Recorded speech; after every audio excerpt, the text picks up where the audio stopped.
Now, when I was about 12 years old, I learnt to ride a bike.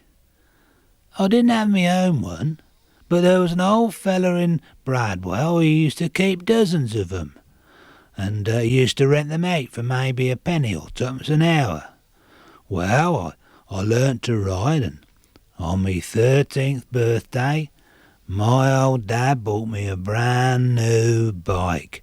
Oh, blimey. It were like owning a Rolls Royce, it were, and I used to go everywhere on it. Well, one bank holiday I decided to pop off to Northampton. Well, that was quite a journey then, you see, about 20 miles, I suppose, but the roads aren't like they are today, of course, no traffic on them, no motor vehicles or anything, but they were full of potholes and I was always falling off. Any road, on this particular day I set off for Northampton, and I got there about dinner time. I had a bit of a look round, and I thought, I know, I'll see if I can get a present for Connie Long. Now, this was a girl I'd taken a bit of a shine to. She didn't know it, but I had. So I thought what I'd do, I'd pop into Woolworths and have a look round. Well, I got in there and I was looking round and I got to the jewellery counter, and there it was. This great big brooch. It had a great big diamond in the middle, and all the way round the outside were little jewels and pearls, and it was all set in silver, and it were only sixpence. Well, you see, everything that you got in Woolworths then was sixpence. Doesn't matter what you bought. If they sold it, it was sixpence. So I bought it, put it in my pocket, and set off for home. Well, I got to within about a mile of where I lived, just past the Havisham turn, and it were dark. And I could see all right because there was a full moon. But the road was very narrow and you couldn't see into the fields or anything. Well, all of a sudden this copper jumps out from behind an hedge. He shouts out to me, "Oi, get off that bike, you ain't got a light on it." Oh, well, I thought, well, I didn't stop, I just pedalled like hell.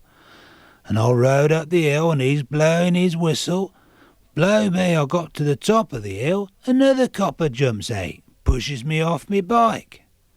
He said, "You shouldn't be riding that bike, you ain't got a lamp on."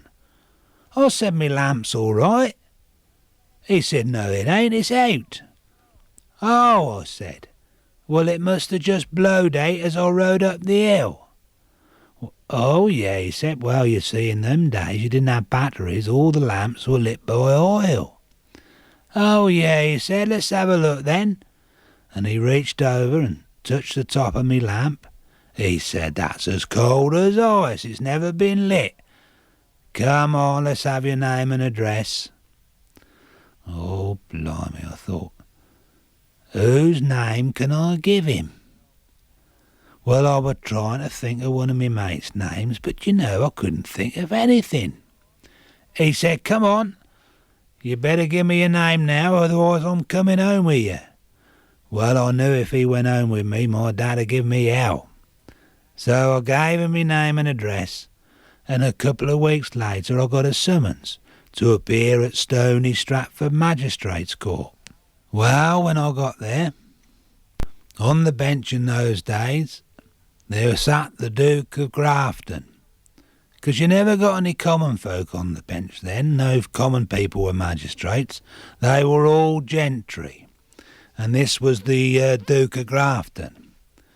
Well, I know a bit of a story about him. I don't know if I ought to tell you or not. Nah, but I will anyway. Well, it goes back a long, long time ago when the old king was having a bit of a run around with Nell Gwyn. And they were in the palace one day, and the king was there, and Nell, she was there, and all her kids, and they were giving her hell. All these kids were running around, wouldn't do what they were told, and one little boy who was giving her an hell of a time. And eventually she lost her temper, and she shouted out to him, "Come here, you little bastard. Oh, how? Well, the old king heard this, and he said, now, don't call him names like that.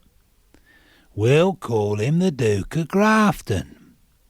Now, I don't know whether that's true or not. That's how it was told to me. You probably won't find it in any of your history books.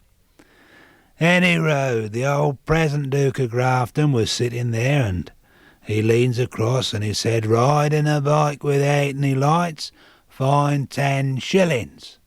Oh, how, I thought, that's 3 weeks' wages if you was a butcher's boy. Well, the clerk of the court leaned across and spoke into the old Duke's trumpet. He got one of these old ear trumpets. He was as deaf as a post. And he says to him, he's only a boy, me lord, make it 6 shillings. Well, 6 shillings it was, and I had to pay it. Well, me dad did anyway. But that weren't the end of me troubles with the law. Oh, no. It happened again on I think it were a bank holiday weekend. Me and a few of my mates were kicking this old tennis ball around on the Newport Road. This copper comes along on his bike and he said, come on lads, let's have your names and addresses. Well, we thought he were joking, but no, he took our names and addresses, and a couple of weeks later we all got summons to appear at Newport Pagnell Court. Oh, blimey, well, I was the ringleader, you see, 'cause I was an hardened criminal, got a previous record.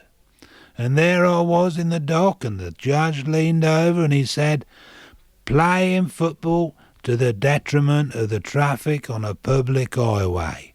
Fine 10 shillings. Well, I thought, what traffic? Sometimes you maybe get a pony and trap coming along the road, or somebody on a bicycle. But the only traffic you got on the Newport Road in them days was blooming rabbits. And sometimes you'd see an hare running up down the middle of the road. But we got fined 10 shillings, playing football to the detriment of the traffic on a public highway. Oh, blimey.